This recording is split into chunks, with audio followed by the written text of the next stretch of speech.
El apóstol Pablo nos cuenta la escritura que estuvo casi 3 años en Éfeso y allí se da testimonio de cómo Dios lo preservó a él y a sus compañeros a salvo en medio del alboroto que levantó Demetrio el platero acerca de ellos.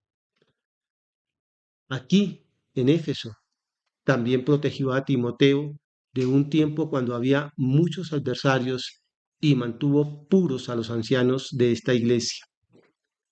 Hoy miraremos cómo Dios guarda a los pastores y a su iglesia.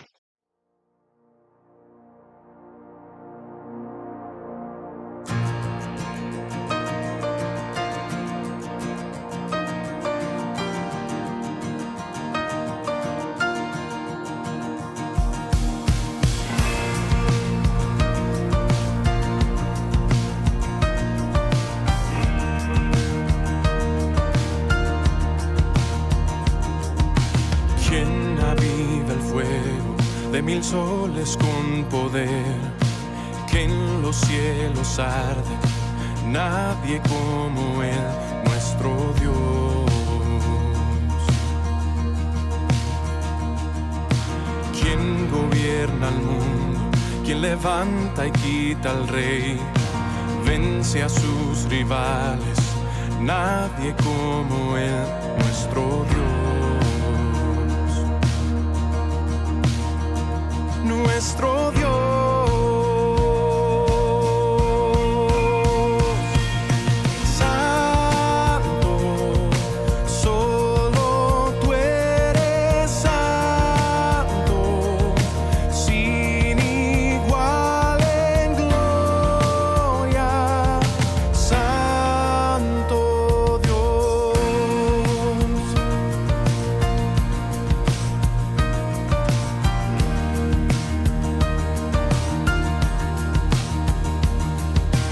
¿Quién bajó a salvarnos, detractores de su ley? En su amor nos llama, nadie como Él, nuestro Dios. Nuestro Dios.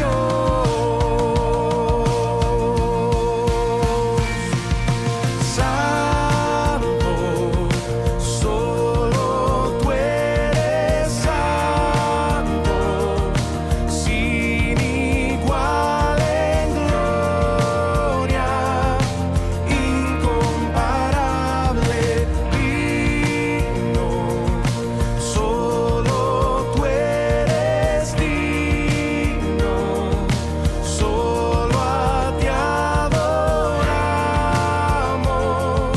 Santo Dios.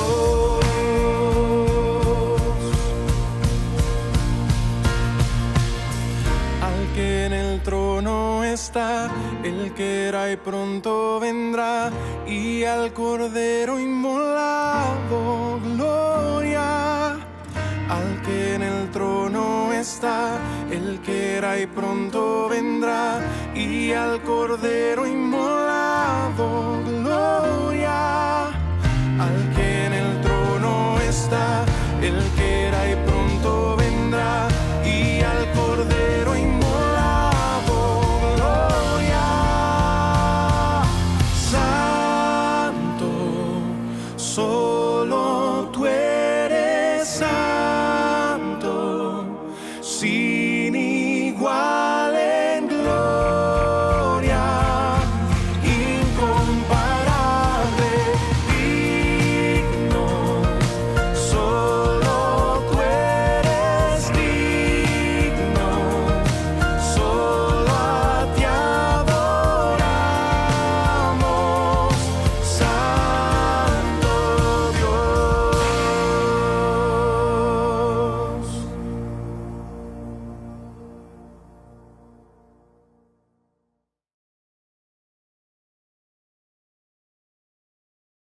Muy buenas noches, queridos estudiantes de la Escuela Bíblica con Liderazgo, esta oportunidad nueva que Dios nos da. Le damos gracias al Señor porque en su misericordia nos preserva con vida nos da oportunidades para que nosotros nos acerquemos a Él, le conozcamos más, nos dejemos em, pastorear por Él cuando nos disciplina, cuando nos corrige, cuando nos llama la atención. Tenemos a Jesucristo que vigila y cuida a su iglesia. Mis hermanos, eh, reciban todos entonces un cordial saludo, bienvenidos, vamos a orar y vamos a pedirle al Espíritu Santo que nos ilumine. Siempre debemos de reconocer que necesitamos de Él para aprender su palabra, que Él sea quien nos enseñe. Ore conmigo, Padre y Dios bueno, te damos gracias porque tenemos la oportunidad de estudiar tu palabra. Dios mío, ayúdanos a acercarnos a tu palabra con respeto, con temor, con el deseo genuino, Señor, de oír tu voz, de saber todo aquello que tú quieres enseñarnos. Padre, que podamos reaccionar positivamente. Dios mío, que seamos enseñables. Danos un corazón recto, un corazón puro, un corazón obediente, leal a ti, Señor. Padre, concédame el hablar tu palabra con el poder de tu espíritu. Pon en mi boca ese mensaje que tú quieres dejarnos a todos. Y que tu palabra hoy despierte nuestro espíritu si está dormido. Que nos anime, que nos levante, que nos corrija. En el nombre de Jesús. Amén y amén. Bien, continuamos entonces con nuestro estudio del mensaje de Jesucristo resucitado, de Cristo ascendido y glorioso a la iglesia de Éfeso. Y el Señor Jesucristo se presenta a la iglesia en Éfeso como el que tiene las 7 estrellas en su diestra. Dice que Él, ¿quién? Jesucristo. Él sostiene las 7 estrellas en su mano derecha. Es decir, querido estudiante, que Cristo sostiene en su mano las iglesias. Esto debe alegrarnos y llenarnos de seguridad, porque eso indica poder y autoridad, protección y apoyo. El hecho de que el Señor sostenga las estrellas en su mano derecha parece simbolizar que le pertenecen. Usted puede decir, yo le pertenezco a Jesucristo. Él me tiene en sus manos. ¿Dónde se encuentra el creyente? En la mano derecha de Jesús resucitado. ¿Dónde está la iglesia? En la mano derecha, porque dice Él que Él la sostiene. Depende de Él. La iglesia depende de Jesucristo para su lugar y brillo, su don para la iluminación de su pueblo. La palabra para sostener en este contexto es una palabra fuerte. Quiere decir que Cristo tiene completo control sobre la iglesia. ¿Que la iglesia se va a acabar? ¿Cómo sí que la iglesia se va a acabar?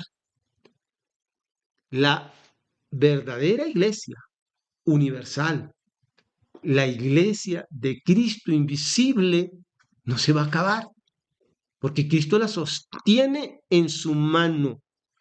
Si la iglesia se somete a ese control, si nosotros nos sometemos al Señor, nunca erraremos, nunca nos equivocaremos. Y es más que eso, nuestra seguridad está en el hecho de que estamos en la mano de Cristo. Dijo él, no perecerán jamás, ni nadie las arrebatará de mis manos. Qué bonito.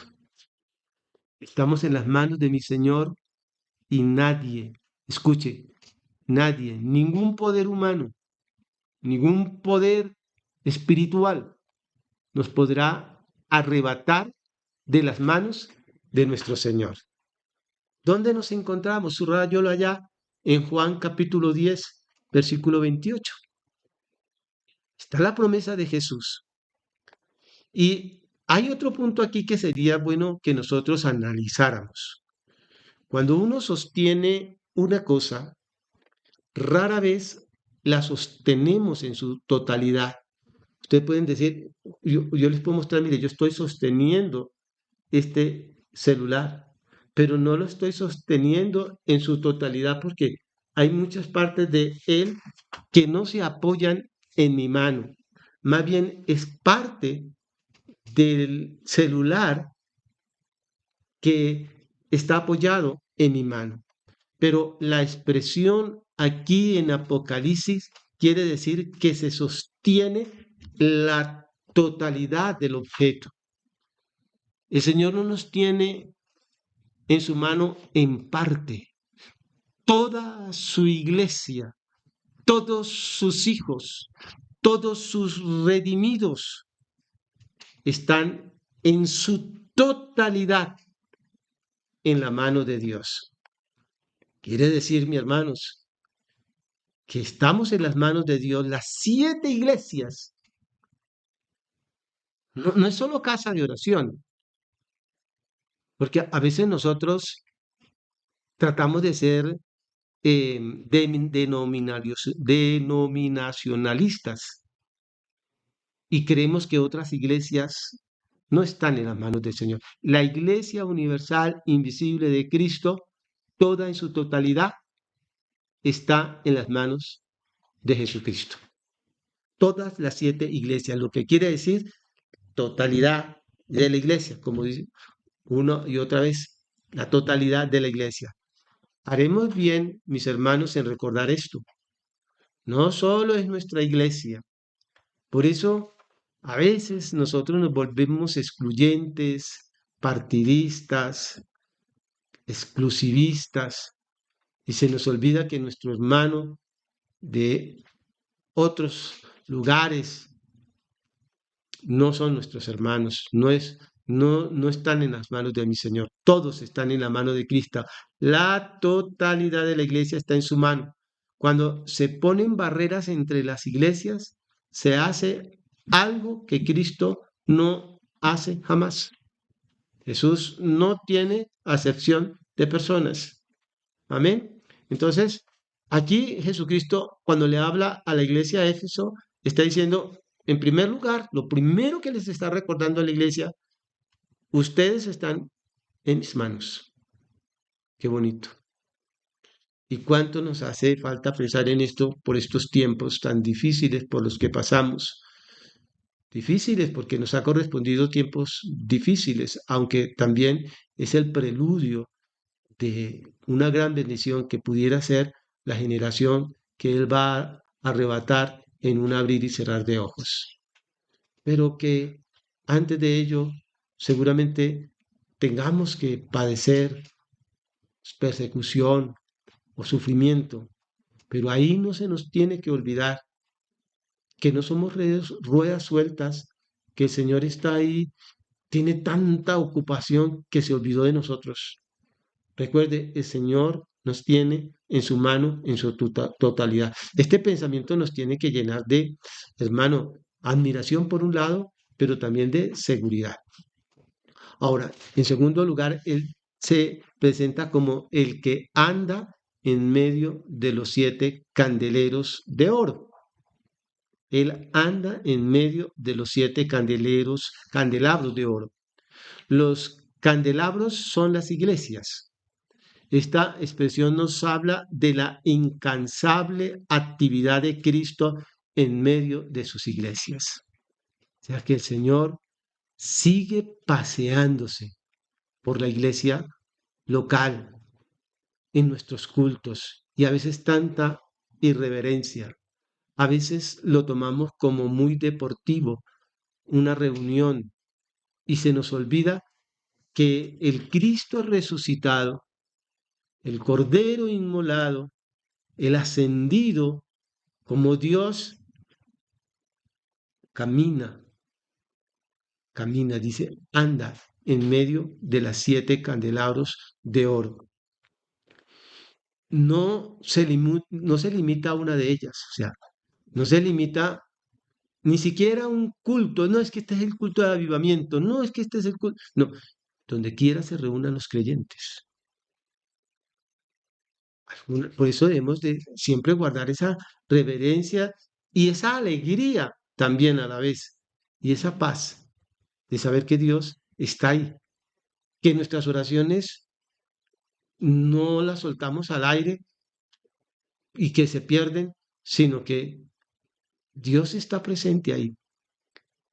Donde quiera que se reúnan las personas para adorar en su nombre, allí está Cristo.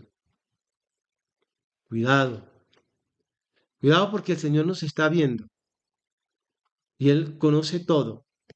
Esta expresión, por lo tanto, denota la presencia misericordiosa de Cristo con su iglesia, su estricta observación de ellos, porque caminar por la iglesia es como cuando el pastor se pasea por la iglesia o cuando él se pasea.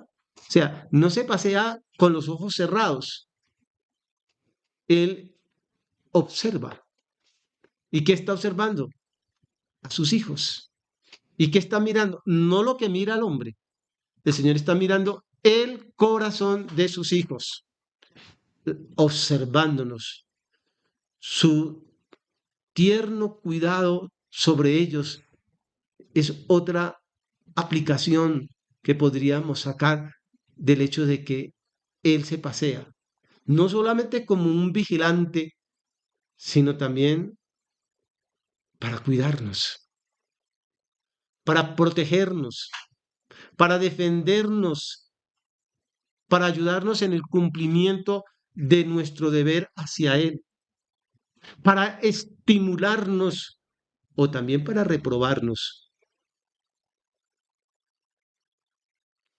Está en medio de nosotros caminando para recompensarnos, pero también para castigarnos, según sea necesario.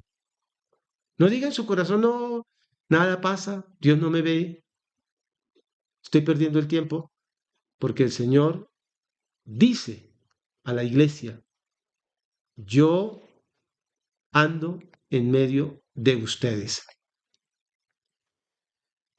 Esto le está diciendo el que tiene las 7 estrellas en su mano derecha. Es el que camina en medio de los candelabros, el que camina en medio de su iglesia. Este domingo, cuando usted se congregue, pídele al Señor que lo ayude a consagrarse, a guardar reverencia, a buscar a Dios de corazón, genuinamente. Nos hemos vuelto tan relajados y hemos convertido nuestros cultos en un ritual puramente legalista, un deber que asumimos por la repetición, pero es saber que cada día el Señor nos está mirando, el Señor camina en medio de los candelabros. Este caminar en medio implica entonces inspección, pero no debemos dejarnos engañar como si esta inspección estuviera diseñada solo para aterrorizar y frenar el mal. El creyente recibe con agrado la mirada escrutadora del Señor. Sabiendo esto, no solo podemos estar dispuestos a que su luz brille sobre nosotros, sino que también podemos orar para que Él escudriñe y conozca nuestro corazón a fin de guiarnos al camino eterno. Esto, hermanos, no es religión, es una relación personal con el Señor. Estamos hablando de estamos hablando de conociendo a Jesucristo. Es el gran tema de esta unidad. Y hemos dicho muchas cosas, pero ahora estamos hablando de Cristo en el Apocalipsis del Cristo resucitado, del Cristo ascendido, del Cristo glorioso, del que tiene todavía las marcas por lo que fue inmolado. Él no se sentó en su trono, Él no le dio la espalda a su iglesia, Él no está ocupado en nuestros asuntos, Él sigue pendiente de aquello que ganó con su sangre. Él sigue pendiente de nosotros, cuidándonos, protegiéndonos. Mira, esto es real. Si nosotros le somos fieles al Señor y lo buscamos con sinceridad, Él nos va a guardar. Téngalo por seguridad. Por ejemplo, el apóstol Pablo estuvo 3 años en Éfeso como pastor de esa iglesia y Dios lo preservó, hermanos, a él y a sus compañeros en medio del alboroto que levantó Demetrio, el platero, acerca de ellos. Hoy en día se puede levantar cualquier alboroto, se puede levantar mucha gente. De hecho, ya los gobiernos están presentando, o en los congresos, están presentando proyectos de ley que amenazan la iglesia. Y eso trata de asustarnos. Pero ¿quién nos tiene en su mano? Dios. ¿Quién cuida de la iglesia? ¿El presidente? ¿Las leyes? ¿El dinero? Dios. Jesucristo que camina y vela por nosotros. Y no solamente el ejemplo. Mira, dijimos hace 8 días cómo era la ciudad de Éfeso. Un fortín del diablo. Pero Dios guardó la iglesia en Éfeso, a Pablo. Y luego sigue el joven Timoteo. Después de que sale Pablo, Dios lo encarga para un cargo tan importante en medio de los rapaces, en medio aún de peligros internos dentro de la iglesia. Pero Dios guardó a Timoteo también. Lo protegió en un tiempo cuando habían muchos adversarios. Y también mantuvo puros a los ancianos de esa iglesia, a pesar de las personas erróneas que surgieron entre ellos. Y por último, recuerden que también el apóstol Juan, que residió allí en Éfeso y murió allá en paz, a pesar de la rabia y furia de sus perseguidores. De la misma manera, Cristo, de una manera muy visible, siempre ha sostenido a todos sus ministros fieles. Yo no sé cómo podrían cambiar los tiempos para la iglesia en estos tiempos postreros. Nosotros en Colombia tenemos una cierta libertad de anunciar el Evangelio sin ser perseguidos, con libertad, pero las cosas podrían cambiar. Eso no debe de asustarnos, porque el hecho de saber que estamos en las manos horadadas del Cordero, del Rey de Reyes, de las manos de nuestro Dios Todopoderoso, nos da la alegría y la confianza de que nada malo nos va a pasar y que Dios tiene el poder para guardarnos.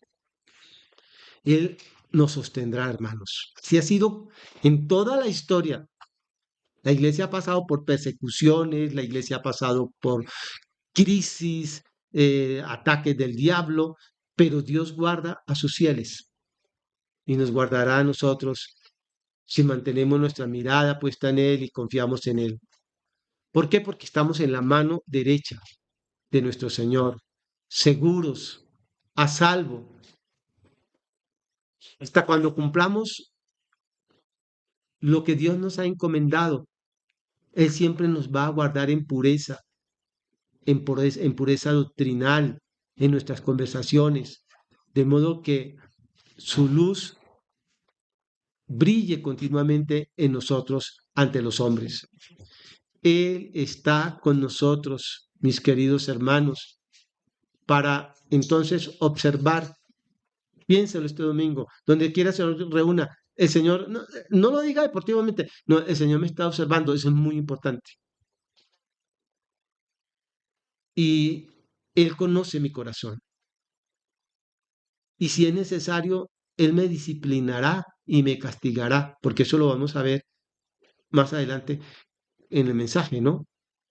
Aferrémonos al Señor cuya sangre ha comprado y cuya presencia preserva a través de todo, nos preserva a pesar de tanta persecución y que nos guarda aún a pesar de nuestras propias faltas. La iglesia de Cristo, dice la Biblia, que ni las puertas del infierno prevalecerán contra ella. Juan, luego de decirnos, de describir a Jesús, pasa a decirnos algo acerca de los miembros de la iglesia. Y dice, yo conozco tus obras, tu arduo trabajo, ahí en el versículo 2. Ahora, el que nos tiene en su mano y el que camina en medio de nosotros, el Cristo resucitado, alaba el arduo trabajo de sus hijos. Y así lo encontramos por toda la Biblia. Por ejemplo, cuando Pablo le escribe a la iglesia de Roma, él hace referencia a Tifena, a Tifosa y a Pérsida y alaba el trabajo en el Señor de ellas. Lo único que Pablo pretende es haber trabajado más que los otros apóstoles. Esa es la alegría, que él pudiera trabajar todavía más arduamente para el Señor. Y él llegó a expresar en algún momento el temor que los Gálatas se vuelvan atrás, haciendo que su trabajo fuera en vano. Él, en todo caso, hay muchos otros en la palabra original, que hay muchos otros términos en la Biblia que nos anima a trabajar arduamente en el Señor, a concentrarnos y a esforzarnos para el trabajo que el Señor nos ha encomendado. Y yo creo que esto nos tiene que, en lo personal, tocar. Está diciendo el Señor resucitado que Él conoce nuestro arduo trabajo. No podemos decir que esa palabra sea exclusiva para nosotros porque de verdad estamos trabajando arduamente o perezosamente o livianamente, si nos queda tiempo. A todos aquellos hermanos nuestros que están trabajando arduamente, que le dedican tiempo al Señor, el Señor alaba ese trabajo. Hay momentos que uno entra como en un desierto, no sé si a usted le ha pasado, y empezamos a cuestionar todo y decimos, bueno, es que yo he estado toda la vida en los músicos y cantores y creo que ya cumplí este ciclo, y empieza a sentirse como que no es el lugar. Otros dicen, no, no sé si un pastor que lleva 20 años y ahora dice, no, yo ya no soy pastor, no sé, no veo resultados. Un hermano que dice, no, pero yo de ujier, pero yo de... Y a veces como que tratamos de cansarnos. Mire, les voy a decir cuál es el principal error que puede tomar un cristiano frente a esa reflexión cuando se halla en el desierto. El principal error de un cristiano que ha venido trabajando a lo largo de su vida de conversión es decir, me voy a hacer a un lado, voy a renunciar. Porque cuando la persona renuncia renuncia a un cargo que ha venido haciendo para Dios, luego es más difícil volver otra vez a tomar el ritmo y a trabajar arduamente para Dios. Lo mejor es mantenernos en el desierto orando a Dios y pidiéndole que despierte de nuevo nuestro espíritu, porque lo último que queremos es renunciar a hacer aquello que Dios nos ha encomendado. O sea, la respuesta o la solución no es dejar de hacerme a un lado. Eso es peligroso. Es decir, Señor, estoy pasando por un momento difícil, no tengo el mismo ánimo de antes, he entrado como en una repetición, como en un desierto. Trata de nuevo conmigo, despierta mi espíritu, anímame, no me dejes, Señor, más así. Y espere ese día cuando nuevamente sea tocado por el poder de la palabra, sea tocado por el poder del Espíritu y nuevamente vuelva a cantar con la llenura del Espíritu Santo y nuevamente vuelva a ser ese maestro que prepara la clase y nuevamente llega a ser ese ujier que llega temprano con la alegría de recibir a sus hermanos. Dios alaba los que trabajan arduamente. Aquí lo dice. El cristianismo no es para el que no quiera cansarse o sudar. El cristiano ha de trabajar por Cristo y cuando el trabajo físico no le sea posible, siempre podrá trabajar en la oración. Porque podrá llegar el momento en que nuestras fuerzas físicas ya no den más y no pueda estar en la iglesia o no pueda estar una hora allí sirviendo como mujer o saliendo a evangelizar. No obstante, en nuestro interior nos podemos ir renovando y diciendo, Señor, ya no tengo las fuerzas de hace 20 años cuando salía a evangelizar, ya no tengo las fuerzas de hace 20 años cuando estaba 3 horas con mujer, pero sí puedo doblar rodillas y sí puedo orar e interceder por tu iglesia, Señor, pidiendo que tu reino se acerque, orando, hermanos. Entonces, aquí el Cristo resucitado alaba el arduo trabajo. El Cristo también alaba la constancia, dice, por su firme constancia. No es la paciencia negativa que acepta las cosas resignadamente, sino ese, ese, ese coraje que asume cuando se asume el sufrimiento y las dificultades, a pesar de la oposición, y las transforma en gracia y gloria. Hermanos, porque a veces vienen oposición, y hay cristianos que por la más mínima oposición, porque el pastor no me miró, porque no me felicitaron, porque la gente nunca me dice nada, entonces dejo de trabajar. Constancia. El Señor está diciendo, mire, yo conozco tus obras, tu arduo trabajo y tu perseverancia. Es que pasa, y nos ha pasado a todos, que tenemos recuerdos de solo del trabajo. Todo está en el pasado. Yo servía, yo cantaba, y todavía estamos jóvenes. Yo servía, yo cantaba, yo arruinaba, yo vigilia, yo hacía, yo bla, bla, bla, todo en el pasado. Ahora no, ahora está cansado, ahora ve la televisión, ahora tiene las redes, ahora ya no quiere un culto de 2 horas, ahora quiere un culto de media hora, ahora ya no lee la Biblia un capítulo, ahora lee la Biblia un solo versículo, ahora ya no ora media hora, ahora 12, ya no ora. Y si usted se ha sentido como que a nadie le importa, nadie sabe cómo me va en la vida, el que anda por medio de el candelabro te está observando. Él se da cuenta de que a pesar de muchas circunstancias, estás perseverando.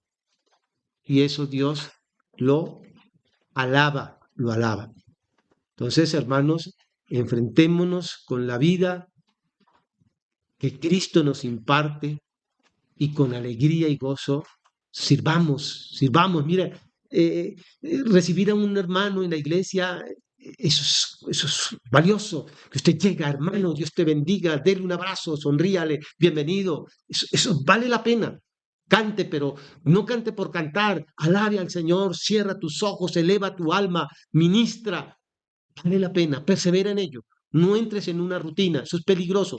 No es el perseverar, hacer las cosas por hacerlas, sino con el corazón, con la vida que da Cristo, con la unción y la presencia del Espíritu Santo. Dios lo mira y Dios se agrada de ello.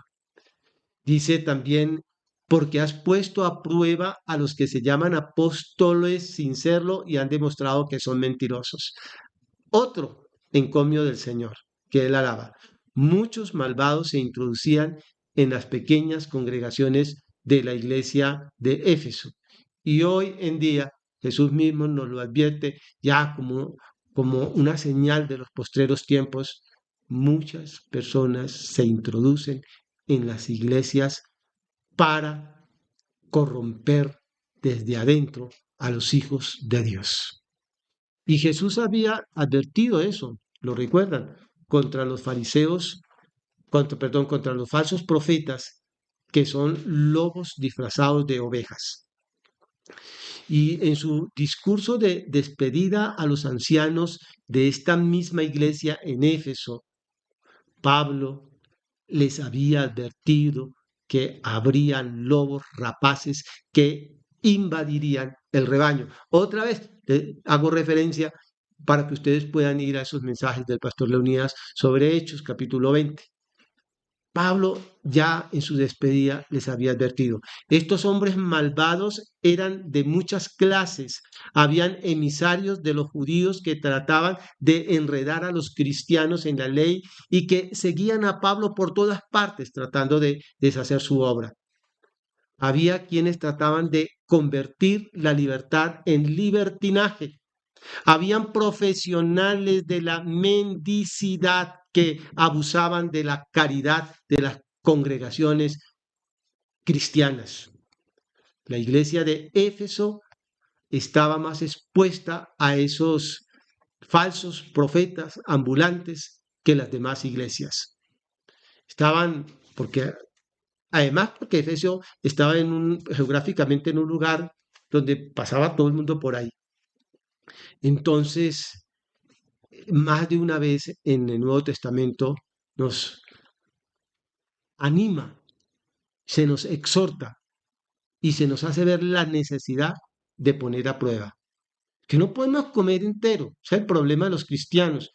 Que alguien canta, que alguien ve algo por YouTube, aún mi hermano, tenga cuidado. Si al final del culto le aborda un hermano con cara de que venga, que Dios me mostró que no, siempre el cristiano noble, el cristiano advertido, el cristiano sabio, el cristiano que sabe que su vida espiritual es muy valiosa, va a poner a prueba cualquier consejo, cualquier palabra que se le dé, aún sea de algún hermano dentro de la misma iglesia. Eso Dios lo alaba. Ah, pero es que este hermano sí, quisquilloso, que no se... No, es que Dios lo alaba, es que Jesucristo está diciendo, está diciendo que yo conozco tus obras, tu arduo trabajo, dice aquí, y has probado a los que se dicen ser apóstoles y no lo son, y los has hallado mentirosos. O sea, Dios encomia esa actitud. ¿No? Amén, amén, amén. ¿Qué le dijeron? No, que me comprara el chance. Amén. No, hermano, ponga atención. Usted tiene que tener discernimiento. Usted tiene que orar y pedirle a Dios que lo guarde de los profetas malos. Juan en su primera epístola insiste en que hay que poner a prueba los espíritus que pretenden venir de Dios, comprobando si aceptan la encarnación, o sea, aceptan que Cristo vino como humano en toda su plenitud. Y también Pablo insiste en que los cristianos tesalonicenses deben poner a prueba todas las cosas para quedarse solo con lo que es bueno. Y también insiste en que cuando predique un profeta, los demás profetas deben someterse aprueba lo que diga. Uno no puede proclamar sus propios puntos de vista privados en la asamblea del pueblo de Dios. Debe mantenerse en la ortodoxia de la doctrina apostólica, hermanos. No es que yo creí, llegan con cosas novedosas que el Señor me reveló, que el Señor me mostró, llegan con temas controversiales y nos quieren meter en asuntos en polémicas que no llevan a nada. Cuidado, Jesús demanda la prueba más dura. Será por sus frutos por los que los conoceréis. Mis hermanos, la iglesia de Éfeso había aplicado sus pruebas fielmente y eh, había discernido sobre esos falsos profetas. Pero eso es encomiable. Pero en el camino había perdido algo y Dios tiene que recriminarle. Porque pueda que en la ortodoxia nosotros estemos en lo correcto. Pueda que estemos nosotros bien en cuanto a doctrina. La iglesia de Éfeso está bien en cuanto a doctrina, pero había perdido algo. Y por eso el Señor les recrimina. Tengo esto contra ti, que has descuidado el mantener tu primer amor. Eso se puede entender de muchas maneras, ¿no? Es perder el primer amor. Y puede querer decir que había perdido su primer entusiasmo. Por ejemplo, ya el Señor ya había hecho ese reclamo en el Antiguo Testamento a Israel, cuando escribe Jeremías en capítulo 2, versículo 2. Jeremías hablaba de la devoción de Israel a Dios en los primeros días. Y Dios le dice a la nación que se acuerda de la devoción de tu juventud, de tu amor de novia. Había habido un tiempo de luna de miel, pero la primera llamarada del entusiasmo se había apagado. Puede que el Cristo resucitado esté diciendo que ha desaparecido todo el antiguo entusiasmo que teníamos al comienzo, como le está pasando pues a lo que le está recriminando a la iglesia de Éfeso. Pero es mucho más probable que quiera decir que se habían perdido el primer ardor de amor por la fraternidad. Bueno, por tantas cosas. El tiempo se me está pasando y mira, es que un ejemplo. Han pasado las horas y de pronto yo noto que no tengo mi celular. Entonces, en el momento que me doy cuenta que he perdido algo, entra en mí como la preocupación o la angustia. ¿Dónde lo dejé? ¿Quién lo cogió? ¿Dónde se me cayó? Por lo tanto, cuando uno no es consciente de que algo ha perdido, anda muy bien, anda tranquilo, anda como si todo estuviera normal. Y resulta que el Cristo resucitado nos tiene que hablar para mostrarnos, para amonestarnos, para hacernos ver que hemos perdido algo. Porque a veces, ¿cómo está bien? ¿Cómo está bendecido? ¿Cómo está divinamente? Pero hemos perdido el primer amor por la oración. Antes nos levantábamos a las 5 de la mañana, doblábamos rodillas, llorábamos y nos encomendamos al Señor. Y sin darnos cuenta, al pasar los días, ya no lo hacemos, pero no nos sentimos redarguidos. No nos sentimos como que hemos perdido algo. Antes leíamos la Biblia y nos hacíamos y nos obligábamos a leer 1 o 2 versículos. Pasaron los días y ya no la leemos. Hemos perdido el hábito y la necesidad de leer la Biblia y no nos hemos dado cuenta. Antes llegábamos a los cultos temprano con la alegría de participar en alabanza, la alegría de encontrarnos con nuestros hermanos. Nuestro corazón palpitaba y nos levantábamos temprano y dejábamos el almuerzo preparados porque nos íbamos para la iglesia. Ha pasado el tiempo y ya no nos importa llegar tarde, y si el culto se demora más de lo acostumbrado, estamos preocupados y estamos bien, no nos hemos dado cuenta. ¿Cuántas cosas habremos perdido de las que no somos conscientes y necesitamos que el Cristo resucitado nos hable por medio de su palabra, por una exhortación? Has perdido tu primer amor, porque cuando nos damos cuenta de que hemos perdido algo valioso, algo importante, algo que Dios califica como vital, entonces ahí sí se va a despertar nuestro espíritu para poder exclamar: Dios mío, ¿cómo me estoy volviendo un cristiano tibio? ¿Cierto? Por eso, hermanos, a veces como no echamos de menos lo que hemos perdido. Usted está bien y yo estoy bien. Estamos bien. Se va a la iglesia, sale del culto y miró el reloj y aquí el pastor termina. Porque usted está bien, no echa de menos que ha perdido ese amor y ese fervor por oír la palabra, ese amor y fervor por tener comunión con los hermanos, ese amor y fervor por tantas cosas maravillosas que experimentamos, que tuvimos recién convertidos o en tiempos pasados. Algo se había echado a perder en Éfeso y era su amor. Entonces el Señor les recuerda. No, mira, cuando el Señor no les está hablando a una iglesia, o sea, si el Señor les recuerda es que lo tuvieron, ¿ve? Porque ninguno de esta iglesia puede sentirse como: ay, yo no, lo tuvimos. Por ejemplo, como casa de oración podemos decir: tuvimos.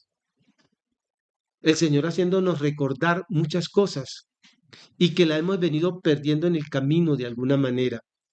Y el recuerdo puede ser muchas veces el primer paso del camino de regreso. El recuerdo. Porque si el Señor no nos lo recuerda y si nosotros no hacemos ese ejercicio y decimos: Dios mío, esto tenía antes, entonces difícilmente vamos a regresar y recuperar lo que el Señor nos había entregado, que nosotros teníamos. En el país lejano, el hijo pródigo se acordó de pronto del hogar.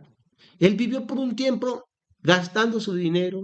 Estoy bien, mejor que cuando estaba en mi casa. Y de pronto recordó su hogar. Y eso lo hizo volver a casa, el amor del Padre. Oh, mis queridos hermanos, que Dios nos haga recordar las cosas que hemos perdido y nos redarguye y nos mueva. Y no diga: eso eran tiempos, qué tiempos tan lindos cuando la iglesia estaba, qué tiempos tan lindos cuando nos reuníamos, que podemos recuperar porque Dios nos llama la atención. En segundo lugar dice: arrepiéntate. Ahora, cuando Dios nos hace recordar, no es solamente como para redarguirnos, sino que Él dice: eso está mal. O sea, eso está muy mal y tenemos que arrepentirnos. No, eso eran otros tiempos. No, está mal y hoy debo tener ese mismo fervor por Dios, ese mismo fervor por trabajar, por, por, por darle la importancia, el primer lugar al Señor. Cuando descubrimos que algo entonces se ha echado a perder, podemos tener más de una reacción. Podemos tener el sentimiento de que nada puede conservarse para siempre. Entonces tú dices: no, esos eran tiempos, ya esos otros tiempos. Podemos pensar así. Así que si pensamos así, nos puede embargar un sentimiento, hermanos, de conformismo, y no importarnos realmente y aceptar que ahora las cosas han cambiado y le echamos la culpa, no, es que el pastor también no nos convoca, no, es que como hoy ahora hay tantas obligaciones, nos toca trabajar los domingos, como ahora nos toca, bueno, entonces, si pensamos así, si esa reacción, hermanos, eh, considerar que es algo como normal de la vida, eh, está mal, porque el Señor está diciendo arrepentidos. ¿De qué está diciendo arrepentidos? De eso que ya no tienen y que tenían. Él no se está diciendo, arrepiéntanse del adulterio, la fornicación, no, porque tú no estás en eso, en adulterio, en fornicación. El pecado aquí de la iglesia no es ese.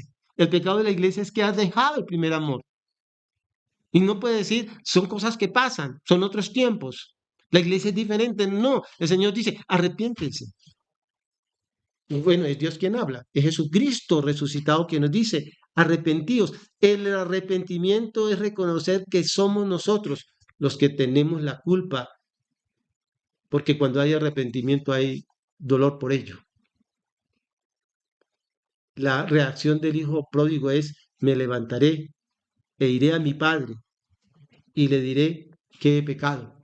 Me levantaré, iré a mi padre y le diré, sí, Señor, soy culpable, tengo la culpa, dejé de orar, me dejé llevar por mi carne, por los afanes de este mundo, por tantas cosas. Perdóname. El clamor angustioso también del corazón de Saúl cuando se da cuenta de su necedad es, he obrado neciamente, he cometido un gran error. Lo más difícil del arrepentimiento es aceptar la responsabilidad personal por nuestro fracaso. No le eche la culpa a las circunstancias, ni al pastor, ni al trabajo, o que ya se está volviendo viejo, o que cambió de barrio. No, tenemos responsabilidad y somos culpables de ya no ser esas personas como nos conoció el Señor cuando le amábamos con toda nuestra alma. No le podemos decir, Señor, que eran otros tiempos.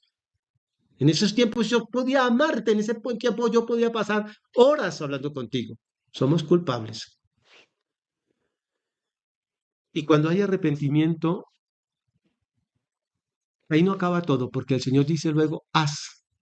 O sea, tengo contra ti, has perdido, me hace ver lo que he perdido, arrepiéntate. Una vez te arrepiente, haz. El dolor del arrepentimiento está diseñado para conducir a entonces, a la persona a hacer cambios. Porque lo primero cuando nos arrepentimos es movernos a arrojarnos en la gracia de Dios diciendo solamente Dios, sé propicio a mí, soy pecador, ayúdame. Señor, soy pecador, solo tu misericordia y tu gracia me puede levantar. Y en segundo lugar, el arrepentimiento tiene como misión de conducirnos a la acción para que produzcamos frutos dignos de arrepentimiento. O sea, no hay arrepentimiento si digo, Señor, era en otros tiempos, Dios mío, tienes la razón, no he orado, y seguimos igual, sin orar. Haz. ¿Sí? Lo leemos, dice el versículo, a ver, ha sufrido, el versículo, vamos en el versículo 5, recuerda por tanto de dónde has caído, arrepiéntate y haz las primeras obras. O sea, haz las cosas que te estoy mostrando que están mal en tu vida, de las cuales ahora tienes que arrepentirte. Me estoy haciendo entender, mis queridos hermanos, que no es solamente decir, Señor, tú tienes la razón, ya no oro, ya no leo la Biblia, ya no evangelizo, me parece un culto muy largo, sino que el Señor dice, haz. La misión del arrepentimiento es conducirnos entonces a la acción para que llevemos fruto. Uno no se ha arrepentido de veras si sigue haciendo las mismas cosas. La prueba del arrepentimiento es una vida cambiada por nuestro esfuerzo en colaboración con la gracia de Dios. Amén. Se nos pasó el tiempo y no terminé con la iglesia de Éfeso. Vamos a orar, hermanos. Yo les pido que ustedes sigan orando allí porque está hablando el Cristo resucitado. El Cristo resucitado. Y no solamente cuando seguimos leyendo esta carta, este mensaje, descubrimos que Él aprueba también que nosotros odiemos a todo lo que se levanta contra sus propósitos, porque dice eh, en el versículo 6, pero tienes esto, que aborreces las obras de los nicolaitas. El cristiano aborrece todo aquello que se levanta en contra de la obra del Señor. Y rápidamente, regáleme un minuto más. Las obras de los nicolaitas que solamente se denuncian acá, seguramente con Esmirna o más adelante van a hablar de esto. Es una iglesia, son personas que quieren llevar a la iglesia, la quieren llevar a contemporizar con el mundo. Son personas que se introducen en la iglesia para hacernos pensar y creer que se puede tener amistad con el mundo y amistad con Dios. Quieren introducirnos, hermanos, una vida de libertinaje en la iglesia. Tenga cuidado. Aborrezcamos las obras de todos aquellos que nos quieran inducir a un libertinaje, a una vida cristiana relajada, sin consagración y sin temor. Amén. Vamos a orar. Padre y Dios del cielo, te damos gracias en esta hora por la palabra que hemos recibido. Dios mío, hoy nos damos cuenta más que nunca, porque tú nos enseñas que estamos en tus manos y que tú nos observas continuamente para cuidarnos, para sostenernos, para reprendernos, para castigarnos. Y queremos temer, Señor, para volvernos a ti de corazón y agradarte siempre en todo. Ciertamente, como la iglesia de Éfeso, nosotros hemos dejado muchas cosas, hemos perdido muchas cosas de nuestras primeras obras, de nuestro primer amor. Ya no hay el mismo fervor en nuestro corazón por ti, por tu obra. Perdónanos.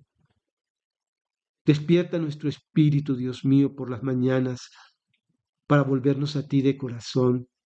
Danos hambre de tu palabra y esa necesidad de alimentar nuestro espíritu con ella.